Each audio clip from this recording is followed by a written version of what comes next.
नमस्कार। स्वागत है आप सबका राजनीति के इस अखाड़े में। मेरा नाम है अजय सीतिया। मित्रों, अभिषेक मनु सिंघवी सुप्रीम कोर्ट में केजरीवाल के पक्ष में वही घिसी पिटी दलीलें दे रहे हैं जो उन्होंने हाई कोर्ट में दी थी, और सुप्रीम कोर्ट के जजों के गले में उनकी दलीलें नहीं उतर रही। वही पुरानी दलील कि चुनाव के वक्त गिरफ्तारी क्यों की गई।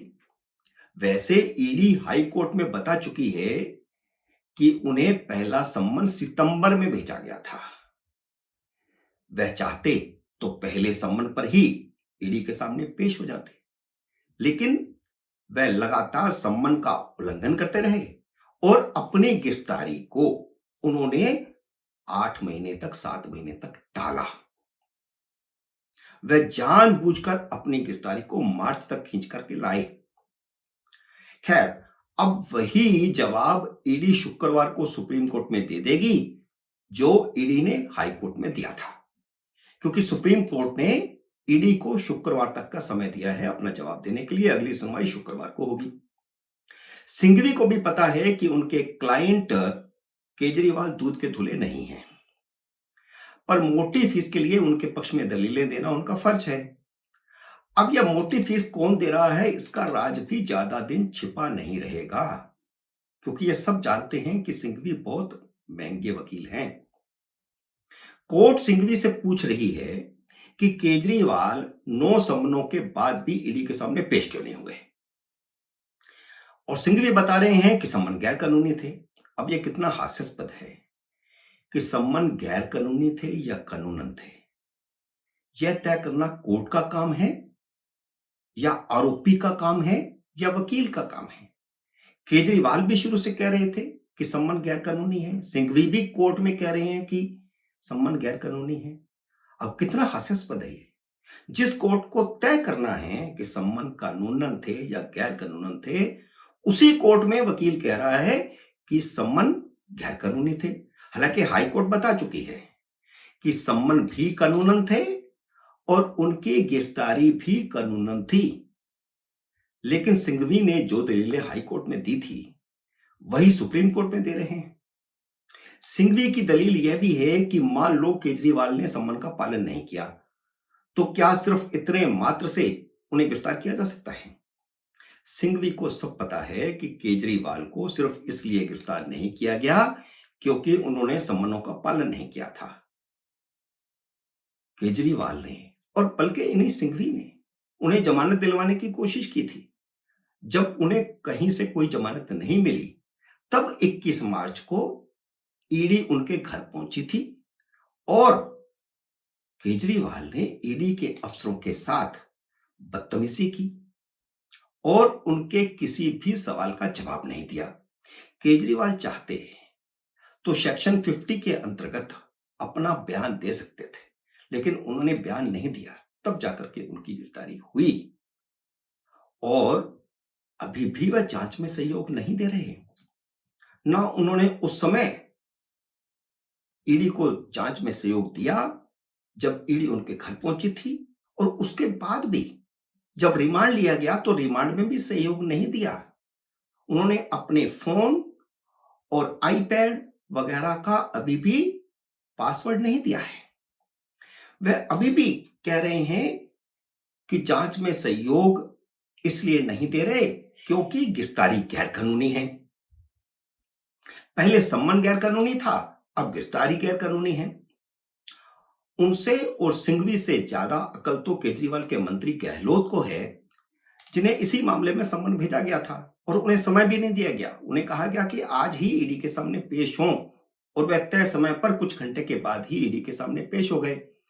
और ईडी के सामने पेश होने के बाद जब वे बाहर निकल रहे थे तो पत्रकारों ने उनसे पूछा कि क्या ईडी के सम्मन कानूनन थे, तो उन्होंने कहा कि ईडी एक संवैधानिक संस्था है, संसद के कानून से बनी है, उसका हर सम्मन कानूनी ही है। तो सिंघवी और केजरीवाल से ज्यादा तो गहलोत जानते हैं, जो उनके मंत्री। सिंघवी सबसे महंगे वकीलों में से एक हैं। उनके बारे में धारणा है कि छोटी अदालतों में भले ही उनकी न चले, लेकिन सुप्रीम कोर्ट में उनकी बहुत चलती है। केजरीवाल, सिसोदिया और सत्येंद्र जैन के मामले में उनकी एक नहीं चल रही।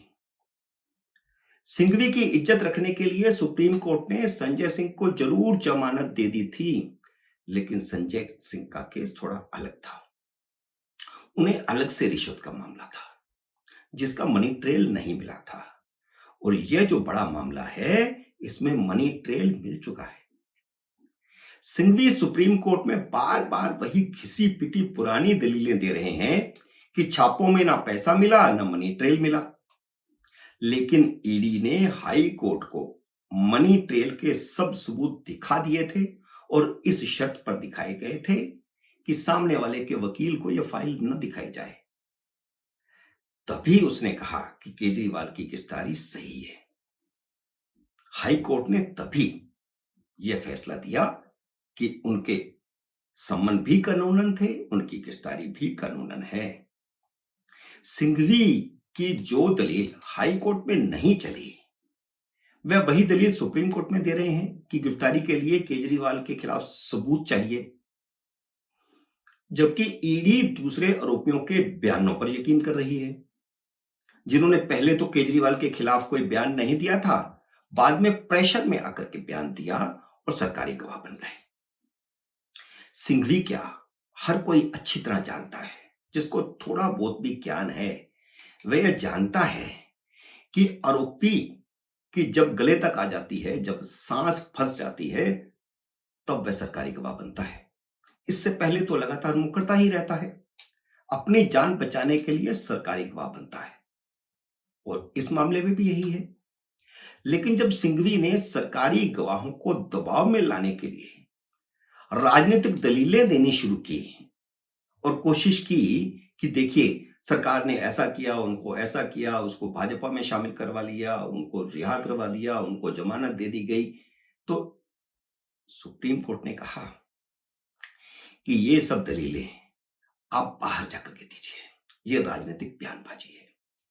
जो संजय सिंह, आतिशी मार्लिनी और सौरभ सारभ भारद्वाज आए दिन बाहर देते ही रहते हैं, और जज ने कहा कि यह राजनीतिक बयानबाजी आप बाहर दीजिए। सिंघवी सबूतों को लेकर भी बहुत बड़ी गलतफहमी में है। रिश्वत का पैसा हवाला के माध्यम से उम्मीदवारों को पहुंचाने वाला किंग पिन केजरीवाल का खास चन्नी पकड़ा जा चुका है। उसकी गवाही ज्यादा महत्वपूर्ण हो गई है। पैसा चुनाव में खर्च हो चुका है, हवाला के माध्यम से पैसा आया, हवाला के माध्यम से जिसने पैसा पहुंचाया उसने सबूत दे दिया, जहां से पैसा लिया गया वो सबूत मिल गया, जिस उम्मीदवार को मिला उसने भी बयान दे दिया। तो यह गवाही जो है ना, बहुत बड़ी हो गई है।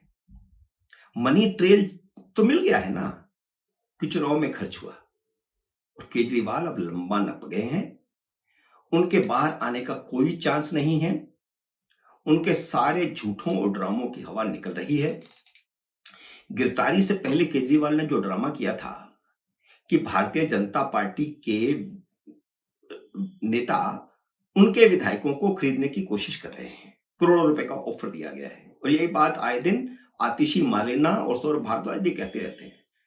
और उस वक्त जो बयान दिया था गिरफ्तारी से पहले, उसमें आतिशी मालिना ने दिया था और केजरीवाल ने दिया था।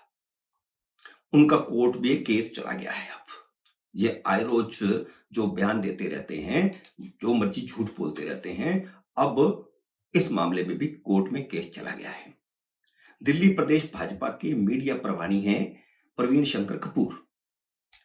उन्होंने याचिका दाखिल की है अतिरिक्त मुख्य मेट्रोपॉलिटन मजिस्ट्रेट की अदालत में, और केजरीवाल और आतिशी इन दोनों को आरोपी बनाया है और इन पर झूठ फैलाने का आरोप लगाया गया है। बड़बोलेपन तो बहुत करते हैं, लेकिन अब इन दोनों को सबूत देने पड़ेंगे कि इन्होंने किस आधार पर यह कहा था कि भाजपा ने उनके विधायकों को खरीदने की कोशिश की, उनको पैसे की ऑफर दी गई। उसके सबूत देने पड़ेंगे, किसने दिया था, किसको दिया था। वैसे केजरीवाल को तो झूठ बोलने की और फिर माफी मांगने की आदत है, ऐसे दर्जनों केस हो चुके हैं। लेकिन अब उनके चेले चांटों को भी ये आदत डालनी पड़ेगी, क्योंकि केजरीवाल ने सबको झूठ बोलने की आदत डाल दी है। आज की वीडियो में इतना ही। अगले वीडियो में फिर मिलते हैं नए विषय के साथ। तब तक नमस्कार।